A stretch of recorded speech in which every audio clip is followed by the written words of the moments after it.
নমস্কার। সেদিন খবরে দেখছিলাম একজন বৃদ্ধা মা, যার নাকি ৩টে সন্তান রোজগেরে, কন্যা সন্তান এবং পুত্র সন্তান। এই রোজগেরে সন্তানদের ঘরে এই মায়ের ঠাঁই হচ্ছে না। এই খবরটা অনেকেই দেখেছেন এবং শুভবুদ্ধি সম্পন্ন যারা রয়েছেন তাদের প্রত্যেকেরই মনে দোলা দিয়েছে।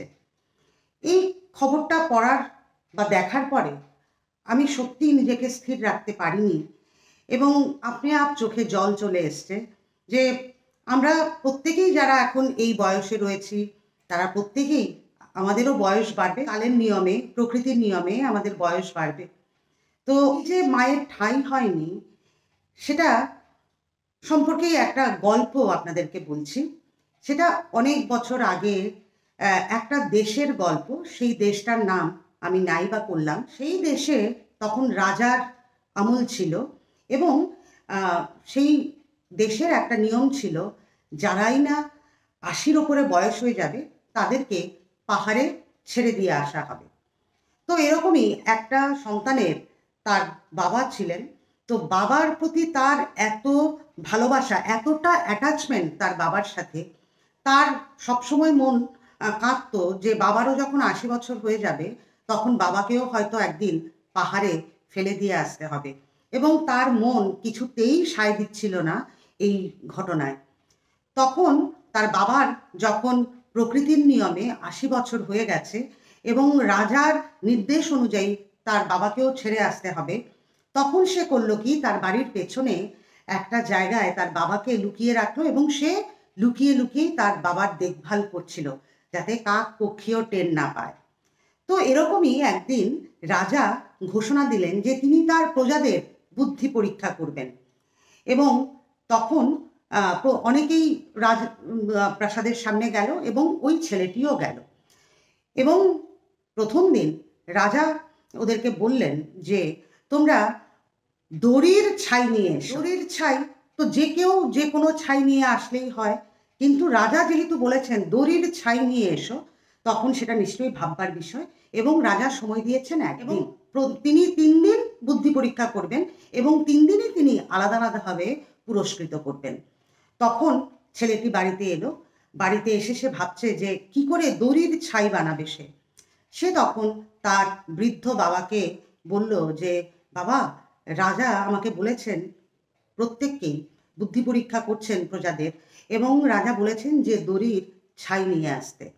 তখন ওর বাবা হাসতে হাসতে বললেন যে আরে এটা এমন কি কঠিন কাজ, তুই একটা কাজ কর, একটা হাঁড়িতে তুই একটা দড়ি রাখ এবং সেই দড়িটাতে ইমে আছে দড়িটাকে পুড়তে দে।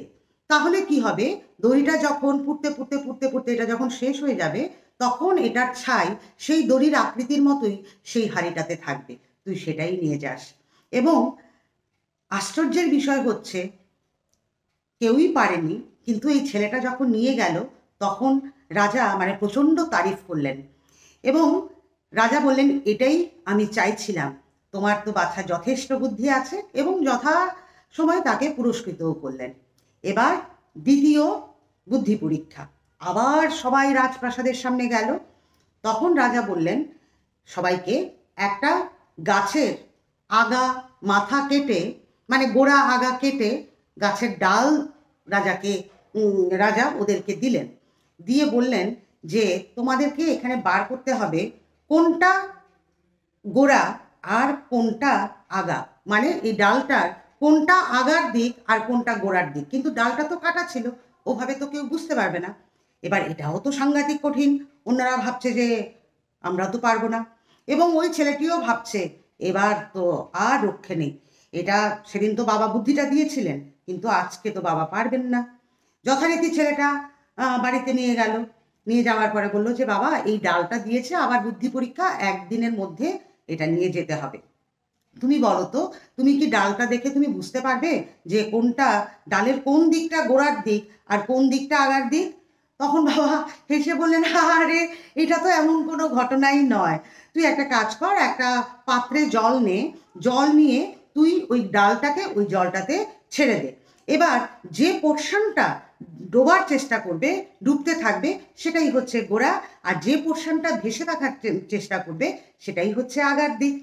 তখন যথারীতি ছেলেটা ওইটাই করলো এবং দেখলো যে হ্যাঁ ঠিকই তো, একটা গাছে আর যেই দিকটা মাটির দিকে থাকে এবং সে জল চুষে চুষে নেয়, তার একটা টেন্ডেন্সি থাকে জলটাকে টেনে ধরার, সুতরাং সেই দিকটা গোড়ার দিক, আর অপোজিট সাইডেরটা হচ্ছে আগার দিক। সেই অনুযায়ী ছেলেটা গিয়ে রাজাকে বলল যে এই দিকটা হচ্ছে গোড়ার দিক আর ওই দিকটা হচ্ছে আগার দিক। তখন রাজা সত্যিই খুশি হয়ে গেলেন এবং রাজা বললেন, হ্যাঁ একমাত্র তুমিই পারলে, তুমি আগেরটাও পেরেছো, এবারেরটাও পেরেছো। ওকে আবারও পুরস্কৃত করলো। এবার কয়েকদিন পরে রাজা বললেন যে এটা হচ্ছে আমার শেষ পরীক্ষা, এবং এটাই যে জিতবে, পরপর যে 3বার যে জিতবে তাকে আমি অনেক বড় পুরস্কৃত করব। এবার 3 নম্বর দিয়ে বললেন যে তোমরা এমন একটা ঢোল বানাও যে ঢোলটা হাত লাগানো ছাড়াই, হাত দিয়ে বাজানো ছাড়াই বাজবে। এবার তো সবাই মাথা চুল করছে। এবার অন্যান্য প্রজারা কিন্তু ওই ছেলেটার দিকেই তাকিয়েছিল যে ওই ছেলেটার এক্সপ্রেশন কি। ছেলেটাও ভাবছে, মাথা চুল করছে যে কি করে এই পরীক্ষাটা উত্তীর্ণ যায়। তখন ছেলেটা কি করলো, সে তার বাবার কাছে আবার গেল, বাবাকে বলল যে বাবা এরকম একটা ঢোল বানাতে বলেছে, বাবা হাত দিয়ে বাজানো ছাড়া কি করে ঢোল বাজবে বাবা বলো তো। বলেছে হাত লাগানো যাবে না, ঢোল বাজবে। বাবা তখন কিছুক্ষণ চিন্তা করে বললেন যে আরে এইটা এমন কি বল, তুই একটা কাজ কর, অ্যাপেলের সাইজ একটা কিছু দিয়ে বানিয়ে ওটার মধ্যে মৌমাছি ঢুকিয়ে দে, মৌমাছির বাসাটাকে আলগোছে করে ওইটার ভেতরে ঢুকিয়ে দে এবং 2 মাথা আটকে দে। তখন ছেলেটা বলল আটকালে? তখন বলল যে তুই ওটাই নিয়ে রাজামশাইকে দিস, তখন দেখবি, রাজামশাইকে শুধু বলবি যে আপনি উল্টে পাল্টে দেখুন এটা বাজে কিনা। এবার ছেলেটা সেরকম বানিয়ে, সেবারের পরীক্ষায় সময় ছিল 2 দিন, ছেলেটা 2 দিনের মধ্যে সেটা বানিয়ে রাজদরবারে নিয়ে গেল এবং যথারীতি রাজা, ওর যখন টার্ন এলো তখন সে রাজাকে সেই ওর তৈরি ঢোলটা দিল। দেওয়ার পরে রাজা বলল যে এটা বাজবে? বলছে হ্যাঁ আপনি উল্টে পাল্টে দেখুন এটা বাজে কিনা। এবার রাজা যখন সেটাকে উল্টে পাল্টে দেখতে গেল তখন ওই যে ভেতরের মৌমাছিগুলো উঠতে চেষ্টা করলো এবং এই মৌমাছি ঢোলের যে দুপাশ, সেই দুপাশে বাড়ি খাচ্ছে এবং সেখানে আঘাত পেয়ে আওয়াজ হচ্ছে। তখন রাজা অবাক হয়ে গেলেন, আরে এই ছেলেটা তো 3টে পরীক্ষায় বিজয়ী হয়েছে, তার বুদ্ধি তো সাংঘাতিক। তখন ছেলেটিকে সে বলল, তোমার এত বুদ্ধি, আমার তো জানা ছিল না, তুমি এত বুদ্ধি, তোমার তোমার তো নিশ্চয়ই যারা তোমার জন্মদাতা জন্মদাত্রী তারা তোমাকে সুন্দরভাবে তোমাকে কিন্তু লালন পালন করেছেন। তখন ছেলেটি হাত জোর করে দাঁড়িয়ে রইল আর কি। তখন রাজামশাই বললেন, কে তোমার বাবা, কে তোমার মা? তখন ছেলেটি সমস্ত ঘটনা বলল যে আমার বাবা 80 বছর হয়ে গেছে, কিন্তু আমি আপনার আইনের, আপনার নিয়মের বিরোধিতা করে আমি আমার বাবাকে লুকিয়ে রেখেছিলাম এবং এই বাবার বুদ্ধির জোরে কিন্তু আমি আজকে 3টে পরীক্ষায় উতরে গেছি। তখন রাজা বলছেন যে তুমি কি চাও?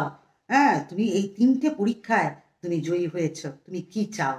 তখন ছেলেটি বলল যে আমি চাই অভিজ্ঞতার দাম দেওয়া হোক আপনার রাজ্যে, আপনার দেশে অভিজ্ঞতার দাম দেওয়া হোক এবং আপনার যে এই নিয়ম যে 80 বছর হলে পাহাড়ে ছেড়ে আসা, এই নিয়মটি রাজামশাই আপনি বন্ধ করুন, আমার আর অন্য কিছুই প্রয়োজন তাই বলছি যে এনারা হয়তো, যাদের বয়স হয়ে গেছে, এনারা হয়তো আর সেরকমভাবে কর্মক্ষম নেই, কিন্তু তাদের অভিজ্ঞতাটা আমাদের জীবনে সময় প্রচুরভাবে প্রয়োজন। এই বুদ্ধি পরামর্শ যতদিন থাকবে, এই অভিজ্ঞতার দাম যতদিন থাকবে, ততদিনই বোধহয় আমাদের জীবনটা অনেক বেশি মসৃণ হবে। কেননা এখন আমাদের জীবন এরকম মাত্রায় এসছে, প্রতি পদে পদে যদি বুদ্ধি না থাকে তাহলে আমাদের থমকে যেতে হবে। তাই মা বাবার স্থান হোক তার সন্তানদের সংসারে, এবং মা বাবারা ভালো থাকুন, সন্তানরাও ভালো থাকুন, সমাজ ভালো থাকুক।